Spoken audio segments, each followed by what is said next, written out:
আপনি 10টা বাচ্চা না নিয়ে একটা বাচ্চা নেন, ওই একটা বাচ্চাকে আপনি খালিদের মতো বড় করেন। একটা মেয়ে আপনি মানুষ করেন আয়েশা রাদিয়াল্লাহু আনহার মতো। একটা স্ত্রী নেন, আপনি একটা স্ত্রীকে আপনি খাদিজার মতো বানান ইনশাআল্লাহ। একটা প্রজন্ম আমাদেরকে গড়ে দেন। একজন দায়ী, একজন বক্তা, একজন আলেম, 10 জন আলেম, একটা সরকার কিচ্ছু করতে পারবে না যতক্ষণ না আপনারা পরিবর্তন হচ্ছেন। আপনাদেরকে পরিবর্তন হতে হবে। আমি এখানে জোরে গলায় কথা বলে গরম গরম বক্তব্য দিয়েও কিছু করতে পারবো না। আপনাদের সবাইকে পরিবর্তন হতে হবে, আমাদের সবাইকে পরিবর্তন হতে হবে। আজকে থেকেই 5 ওয়াক্ত নামাজি হয়ে যান, আল্লাহ তৌফিক দান করেন। কোরআন হাতে থাকবে সব সময়, যখনই সময় পাবেন কোরআন তেলাওয়াত করবেন। কোরআন আপনাকে আল্লাহর দিকে নিয়ে আসবে ইনশাআল্লাহ।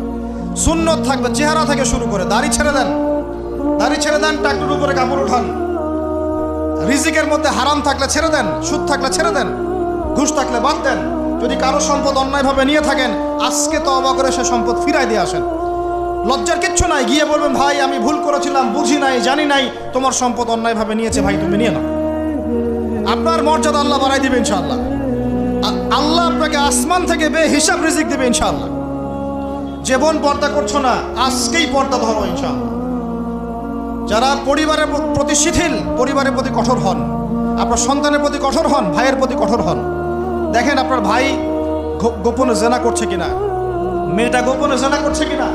এই ফ্রি মিক্সিং ত্যাগ করেন, ফ্রি মিক্সিং এর সংস্কৃতি ত্যাগ করেন, মোবাইলের সেলফির সংস্কৃতি ত্যাগ করেন, শোডাউন আইওয়াশ এগুলো বন্ধ করেন, কিছু করার চেষ্টা করেন আল্লাহর জন্যে। আল্লাহ পাক সবাইকে তৌফিক দান করেন।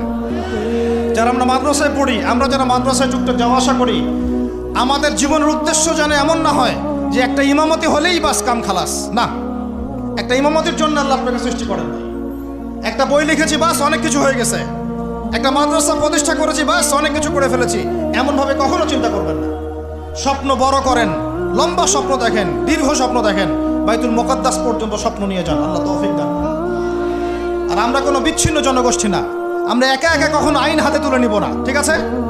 আমরা একটা পুরো জাতি করবো ইনশাআল্লাহ, ওই জাতিগতভাবে আমরা এগিয়ে যাবো ইনশাআল্লাহ। আল্লাহ পাক আমাদের প্রশাসনকে হেদায়েত দেন, সরকারকে হেদায়েত দেন, আম জনগণকে হেদায়েত দেন, মা বোনদেরকে হেদায়েত দেন, যুবক ভাইদেরকে হেদায়েত দেন। আর আমাদের এক একটা বাচ্চাকে আমরা আবু উবাইদার মতো বড় করবো ইনশাআল্লাহ, ইনশাআল্লাহু আযজা ওয়া জাল।